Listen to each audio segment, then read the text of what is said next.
tutorial about Patchworks, which is a new music system inside of UEFN, which allows you to create your own procedurally generated music without having to worry about copyright issues or anything like that. It also allows us to create music-driven gameplay, which is really exciting with this device called the N trigger, note trigger. Basically, this allows us to listen for any note that's being played, any of the 12 notes and the keys, but it can also be hooked up for drum sequences. And whenever a certain note is heard or played, that can send out a signal that any other device in the UEFN scene can pick up on and listen for. So it can create really truly game-driven, music-driven gameplay. Now, basically, these devices, there's a lot of them that you can find, but there's mainly three major ones that you're going to work with, and that's the bass prefab, the drum prefab, and the melody prefab. So these are just like a collection of the devices that have been chained together to create those respective sounds. So this is basically designed for bassline creation. This is designed for drum creation and melody. And we don't really have a lot of choice in the types of sounds that are available yet. There's no sampler. There's no way to bring in our own drum sounds or our own voices. We have to kind of work with what's being given. But you have a lot to work with, and there's a lot you can do. So to work with the Patchwork devices, all we have to do is go into our Fortnite folder in our UEFN scene here, and we just type the word patch, and you can find them here. The first thing that'll come up is Patchwork Audio Gallery. That's just like a list of all the devices that are available. It's not really anything that you would use in a scene. But if we add the word prefab to our search term, we'll be boiled down to these three choices, which is melody, drums, or bass. And most of the devices are contained in these three. There's a few other devices that you should know about. First is the Patchwork tool. So while we can bring these devices into the UEFN editor, we can't really interact with them here. We have to be in the game, in the edit mode in the game to actually program them. Okay, so you have to do this inside of the world. You can't do it here in the UEFN, the Unreal Editor. So that's what I'm in 5.4, by the way, which is the latest version of UEFN. So just to go over the devices real quick, and there's a few extra devices that are in here that I wanted. I told you about the Patchwork device. So if you want to edit them, you need to have one of these in your scene. If you want the players to edit the devices or interact with them, they need to have access to one of these. You don't need to. You can have these hidden away in your world so that they're just generating music. Okay, so they don't need to be interactable. But while you're programming them beforehand, you need to have your character needs to have one of these tools. The other device, which is very interesting, is this music manager. That's this thing over here. It kind of sits on its own. And what's really cool about all these devices is that, I just dragged in the prefab really easily, just like here's a bass prefab, and I'll just bring this here. And you can see all the devices get hooked up. And they're pretty complicated, right? So it's not, if we look inside these, we have a ton of blueprints going on. They're not selectable, but if we select the top level device, you can see like there's so much going on as far as components and that inside of these. So it's a lot of stuff put together for us. And you just drag them in there, and once they're in, they're ready to go. But one of the things that I wanted to point out is that once we drag them in there, they all know about each other. So they're aware of each other's presence, and they will sync up together accordingly. So this music manager, even though it's not connected to the other prefabs, controls the key of all the devices in the scene. It also controls whether it's a major or minor mode, and it controls the beats per minute for the entire scene. So everything can be kind of managed from here as far as like the major parts of the song are concerned. And you can continuously add in more and more pieces. So you can have, 5 bass devices, 3 drum devices, and melody devices, and they would all sync up and work accordingly. Now, it might not sound very good, but you can definitely have them all happening at the same time. Right now, there's no attenuation, as in when you put them in the level, they play throughout the level. So there's no way to kind of control that yet. Also, each one of the prefabs ends with one of these speaker devices, which is kind of like your mixer. Okay, so each speaker device in the scene can be looked at as a mixer, as a channel on a mixer. So if you have 3 devices, then you have a master mixer with 3 channels, and you need to control, you need to balance your volume, on your own. There's no mixer. This is a drum player, so this is not a mixer, and it's designed to hold drum sounds. It's not, we can't plug in other devices to this and start playing music out of it. So this is kind of like your mixer, right? The other thing, there was one more, the note trigger device, which I added this in, so this doesn't actually come in the drum prefab. So I added this for myself, and this allows us to set up triggers that, like I said before, you can have interactive music-driven gameplay, right? So whenever the kick goes off, we can send a signal, have something happen. A color can change, a material can change, item can grow really large in size or disappear from the game based on whether one of these notes is triggered. Okay? So those are the major devices. We have the bass prefab, the drums prefab, the melody, we got the music manager, and we've got this note trigger, which doesn't come, you have to add these in. And here in the editor, again, we can't see this, but there's these cables that link these devices together. And when, you can just easily grab them and plug them in, but you can't do that here in the Unreal Editor. You're going to need to go into the game, into the editor mode in the gameplay and start doing that. So let's take a look at this in the game mode. So if I go here, we can see we have quite a few devices, right?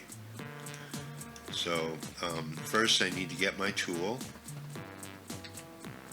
So I've got my tool, turn it and select it, and then you can see we've got these devices, and they act like a mixer, these speaker devices. And as you can see, this little cable, so as notes are being triggered from this device, they get sent over to this device, processed, sent over here, and processed.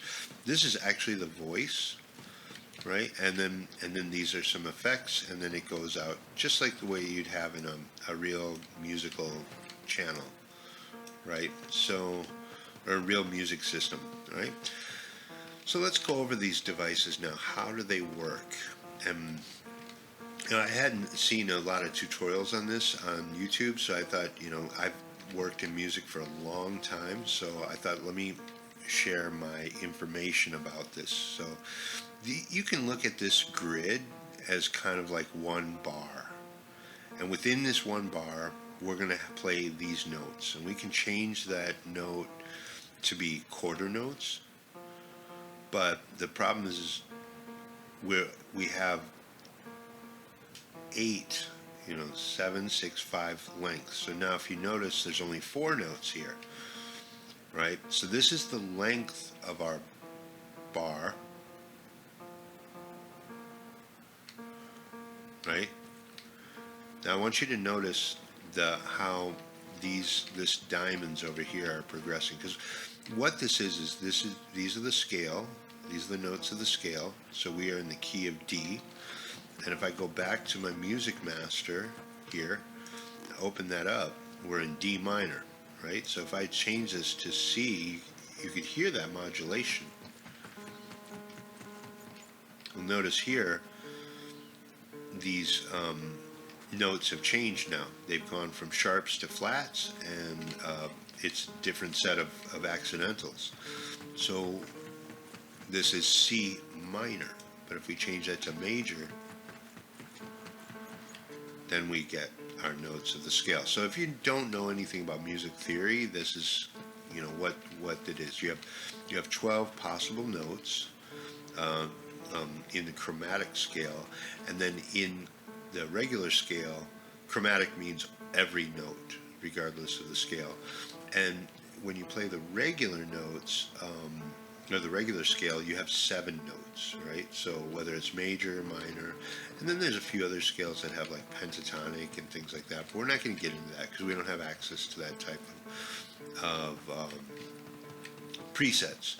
You can program in whatever you want. So if you know what you're doing musically, you can just program this in. So you just create a note, right? And I'm just going to put these all the same, right? 2, 3, 4, 1, 2, 3, 4. So these are counting. Each note is playing on the quarter note, and the length of this measure is 4. So if I change this up to 8, which is what it was before, not 9.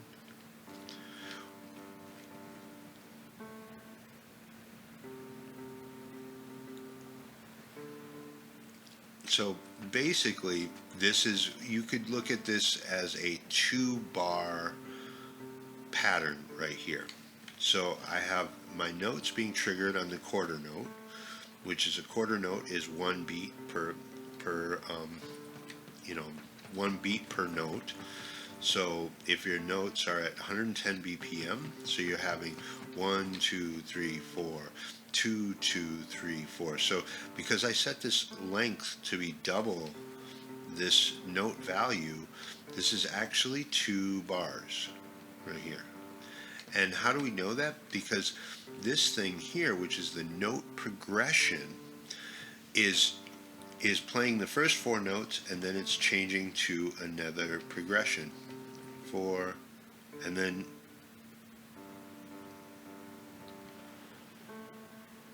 1, 2, 3, 4, 4, 5, 6, 7, 8, 1, 2, you know, so you see it's playing these first 4 notes for the first and the third step, and then it's playing this single note for the second and the fourth step, because this is bar 1 and this is bar 2. This is bar 1 and this is bar 2, right? And these guys, these progressions, if you play guitar or you've ever done any sort of songwriting, you know, piano or something like that, or even been classically trained at all, you might recognize these as they are different parts of the scale. Okay, so this is the 1 or the root note of the scale. This is the, and then we can attach a chord to that root note. Each one of these notes not only has a root note, but it also has a chord that is played on that note, right? So if you know your music theory, you'll know that 1 is major, 2 is minor, 3 is minor, 4 is dominant, 5 is dominant. You know, so we have these major, minor chords that happen throughout the major scale, or throughout every scale, all right? So the chord would be C, E, G for the 1, and then D, F, A for the 2, right? Or, you know, if we put this down to 2, and we can change these to be whatever. These are presets, by the way. So you have this anthem, minor bright, minor alternative. I can't read everything, so I don't know exactly what, but resolution, you know, generally it's going 4, 5, 1, 1. So like, for example, the wedding song, da da da da, is 1 4 5 5, 1 4 5 5, right? So that's how that works. So these, it kind of like, if you don't know any music theory at all, and you don't have any understanding of this stuff, what's nice about it is you can say, hey, I want pop one, or I want anthem, major pop one, right? And then you can go here and say, give me something random. And then maybe I might change this down to 4.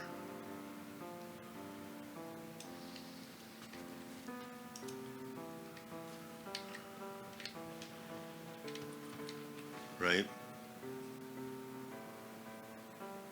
So we can see how each bar, it's playing all 4 of those notes, and then it's switching over to another chord and replaying those notes as if they were that playing from that chord.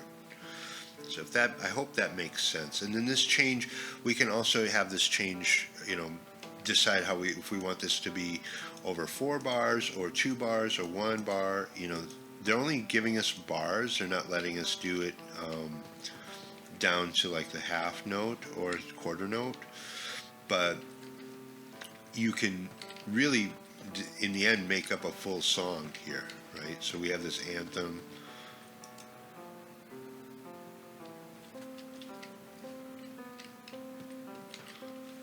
Right?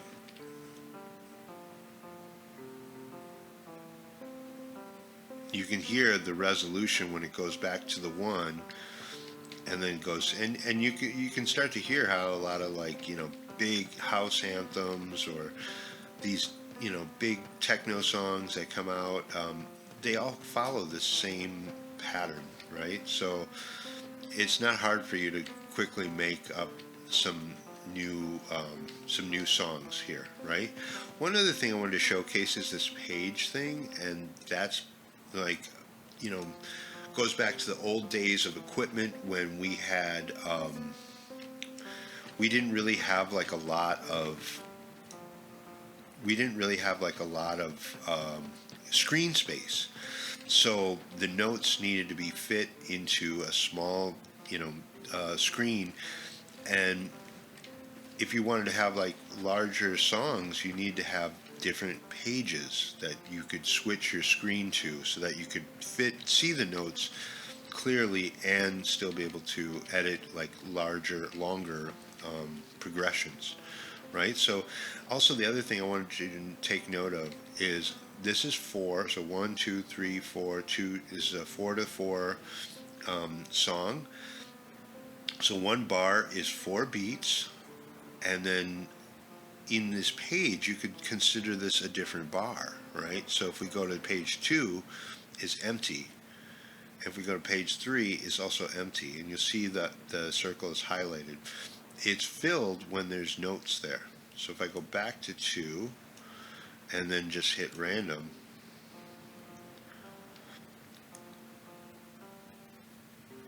and then I can also copy, and then that'll basically instantly duplicate whatever I have to the next page. And then I can hit this auto, right? There, so I duplicated it on the end. So it's 4 bars each page, and it's basically,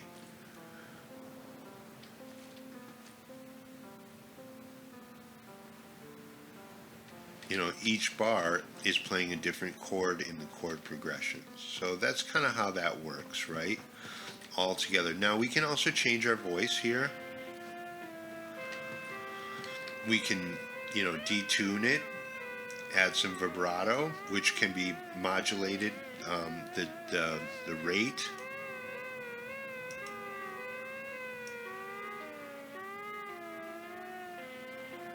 Right? And sometimes,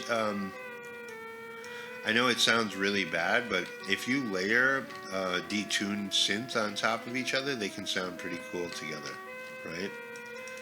And if you want to reset something, just double click on its knob. if you want to reset, just double click on it here. Okay, and then we have these effects things. So we can, each one of these effects you'll notice has an oscillator driving it, and basically it's just a sine wave that's going back and forth. We can set the minimum and the maximum, and we can also set the rate, like if it's a half note or a quarter note. And then this dotted thing. Now dotted means it's time and a half. So it means that it's like if you have a quarter note, which is one beat, then you have a dotted quarter note, you'd have 1.5 beats. So it takes whatever the value is and adds half to it. That's what dotted does. Triplets runs things into a 3/4 time signature. Right now everything's kind of running in 4/4. So this would bring it down to like a 3/4 time signature. And a lot of music that's in like salsa or even Irish music tends to be in this 3/4 or 6/8 time signature. It's like 1 2 3 4 5 6 1 2 3 4 5 6 1 2 3, right? So when with this, being able to add these to the thing really allows us to have like a polyrhythm song going on. So you can have this one running on triplets and then the other one running on a straight note, right? Now let's just quickly, that's the melody side, right? But we can also, let's see if I can, is there any, yeah, turn it off. Let's try the bass now.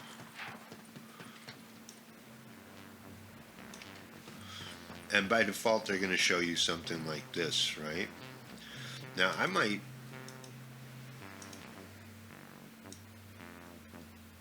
bring that down to 4. Hits a random. And by default, it's this. What I found is that if you want to, this is the voice, right? So this is O synth. If you want these to change and you've got something going on here, you might have to change this and then click it on. Now, the reason I took out the LFO is because it won't let me change the voice otherwise, because I'm overriding the sound. So it's, as soon as I override it, it won't let me. I've adjusted the synth preset so it turns this off, and then we can start.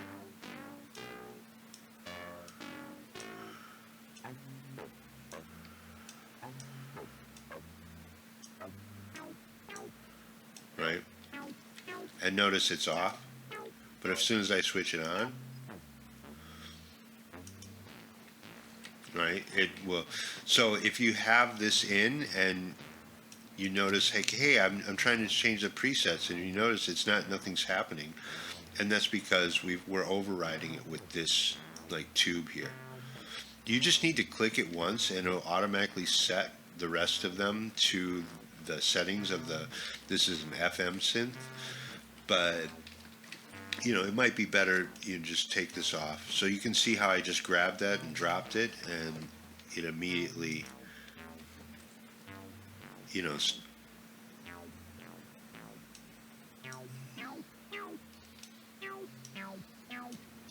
right?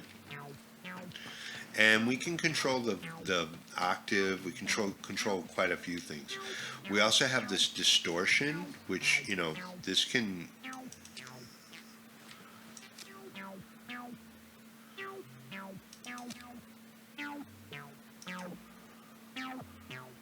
Right? So the oscillator is now driving the distortion, and we can use this to help us shape our sound.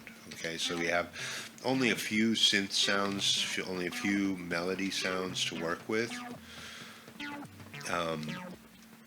Then we have this drum machine, which it starts out here is the patterns. So just like the other one, the notes are created first, then the progression is put together, and then the sounds are added right here, right? So this is the synth.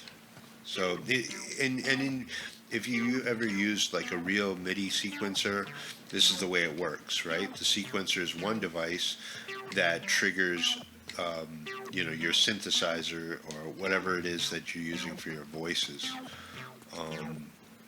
So this is the same sort of deal, that we have this one trigger of, we have like a programming machine, and then here is actually the sounds, right? So this is the instrument, the kit right there.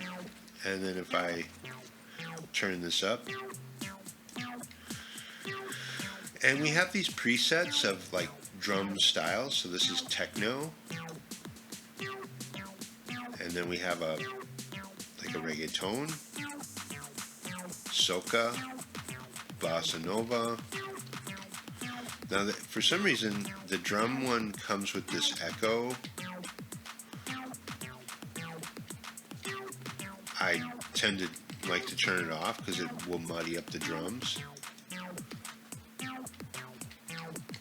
Okay, so this octagon here is the kick, and then the snare is these circles. Then I guess this is a clap, or maybe that's, yeah, that would be this triangle. Now I'm in the order up.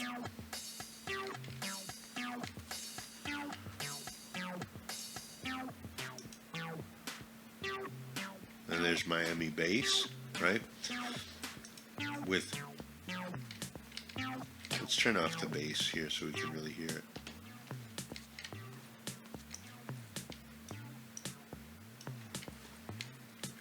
You really have to control that volume. Make sure you've turned it all the way down. As you can see, the sound is everywhere, so there's no attenuation yet, as far as I know. When you turn the volume up, it's on for everyone. So I've actually had to record this video a few times because the sound will tend to it will drown out my voice. So now going back here, we can control each drum. Now hear that tune, and that's actually coming from the sine wave. So the sine wave is changing the pitch of the actual kick drum. So it's giving that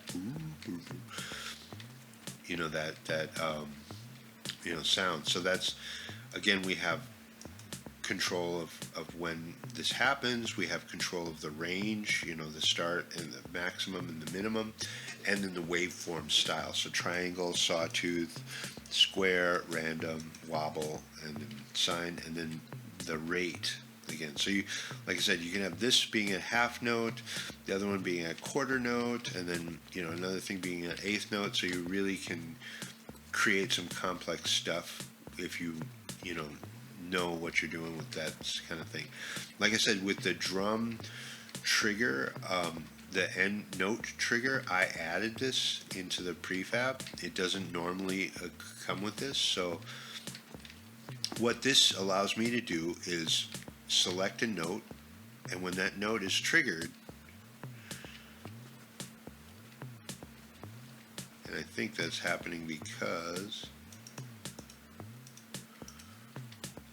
this is hooked in.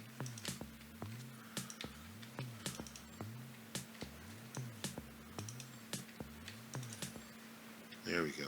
So that's how we hook up a note and disconnect it. So now there we go. So you can see whenever something is playing where the green square is, then it's sending a signal out to the note thing. And then this device doesn't really affect anything. It's just literally there to grab those event triggers and broadcast them. Other than that, it's just the notes are passing right through. Okay, and then of course we can kind of control our drum mixer here. This is the closest thing we have to a mixer. So when we have our sounds in here, we've got the this is the kit, but we can also individually grab each. We can customize our kit, right? And then we have our echo device. but like, you know, you can just bypass this if you want.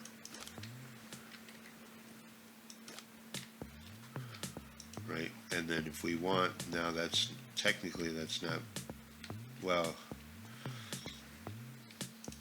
let's see if we can get that here.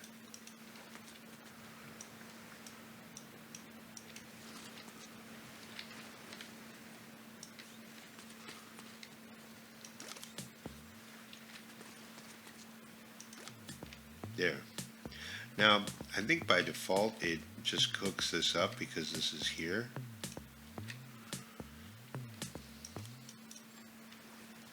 But if I say take this device, and I think I'm going to have to move it in my edit mode. So right now I'm in game mode, so I'd have to move these devices while I'm not in game mode, and then in game mode we can connect them together. So if that makes sense, if you you lay out your devices, and then when you're laid out, then you can start to plug them back in. And you'll notice too, they, if they don't fit, they'll say no, we don't go here, right? So that's expecting a sound device.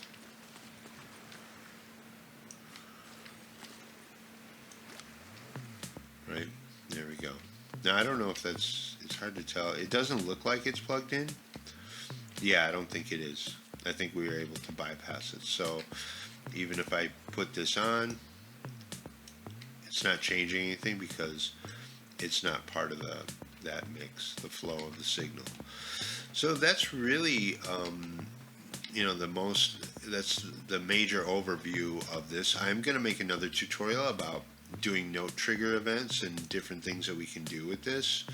I didn't want to go and get this too long. I just wanted to cover how to work these devices and what do they mean. I mean, I've been working in the music industry for a long time, so a lot of this stuff is very easy for me to figure out, and I hadn't seen anybody covering them to this extent online. So I thought I'd, to help people use these to make better, use these devices, I thought I'd share my musical knowledge with everyone.